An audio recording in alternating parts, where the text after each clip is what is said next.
Pierpaolo Pasolini è stato assassinato la scorsa notte a Ostia. Pierpaolo Pasolini è stato assassinato stanotte alla periferia di Roma. L'agenzia ANSA riferisce che il giovane 17enne arrestato in nottata perché trovato alla guida dell'auto di Pasolini ha confessato di aver ucciso lo scrittore. Il depresso, il Pelosi, lo aveva colpito alla testa con un bastone raccolto per terra. In questo punto, esattamente in questo punto, dove ci sono delle macchie di sangue nascoste da un po' di terra, è stato scoperto il corpo di Pierpaolo Pasolini questa mattina alla periferia di Ostia. In questo momento non c'è nel nostro cuore altro che un sentimento di grande pietà.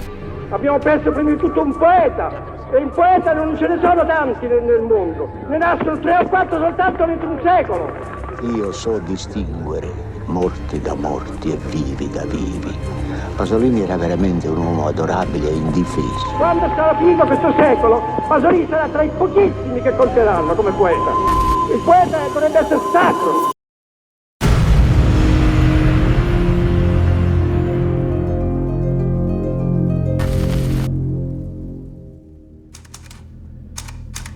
In una piazza piena di giovani, nessuno potrà più distinguere dal suo corpo un operaio da uno studente, un fascista da un antifascista, cosa che era possibile nel 1968. Pierpaolo? Quando ho deciso di scrivere la sceneggiatura della macchinazione, sono tornato a rioccuparmi di Pasolini, cosa che non facevo da più di 10 anni. Pasolini aveva un sosia, era un ragazzo, si chiamava Massimo Ranieri, e noi prendevamo in giro Pasolini dicendo: ma l'hai visto sto Massimo Ranieri? Sembra tuo figlio. Poi un giorno, alcuni mesi prima di morire, si incontrano per caso nello spogliatoio di un campo sportivo, sempre per via del calcio. Pasolini vede Massimo Ranieri e dice: caspita, c'hanno ragione, mi somiglia, molto impressionante.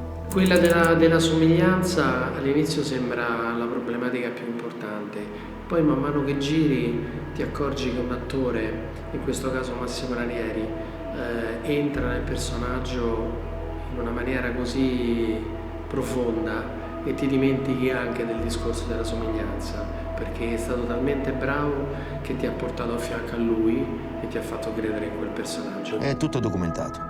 Nomi, cognomi, date, intrecci politici, somme di denaro fino all'ultima lira. Per molto tempo ho sperato di farlo e non farlo nello stesso tempo,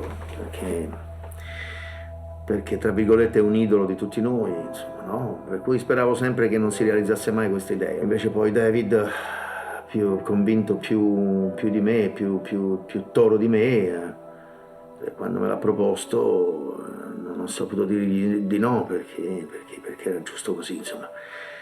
Era destino che prima o poi io mettessi gli occhiali e i jeans di Pierpaolo, insomma, ecco. Dal momento che ho scelto di raccontare il rapporto tra Pelosi e Pasolini, che è la cosa che poi buona parte della gente ignorava, è chiaro che io devo trovare qualcuno che andasse veramente bene. Nell'ambito degli attori professionisti di oggi non avrei trovato nessuno e quindi sapevo che avrei dovuto ricorrere a una ricerca di attori non attori, che non avevano mai fatto gli attori. Come si chiama questo film che sta a fare? Si chiama Salò. E che vuol dire? Salò è una piccola repubblica che i fascisti hanno inventato alla fine della guerra.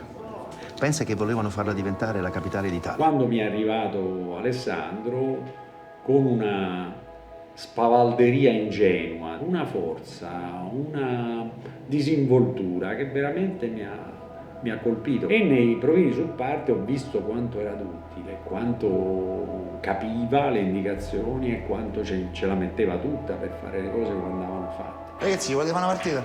No, lascia perdere, non c'è una lira. E fateli prestare da Pino, che ha fatto i soldi, no? Io ho fatto i soldi. Ma di che sta parlando? Perché? Non sei te quello che ci ha fidanzato ricco? Ma levate che sta a dire? Ragazzi, io Pasolini lo conosco molto meglio di te. All'epoca mia si accontentavamo di 1000 lire. Secondo me a te ti sgancia 20 sacchi. Mi sbaglio? Il non professionista di un certo tipo ha una sua verità.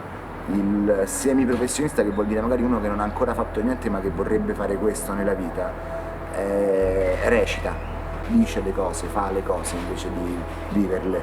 Accoppiare attori professionisti con attori non professionisti è molto pericoloso. Si corrono rischi su ambo i fronti. Però superata questa prima fase di rischio, è bellissimo come si nutrono a vicenda. Il mestiere dell'attore è il mestiere un po' del ladro, si ruba dalla realtà che ci circonda. Per me chiacchierare con il principe, chiacchierare con i Borsellino, al di fuori del set, è stato veramente, come dire, attingere da una realtà che non conoscevo. Andiamo su.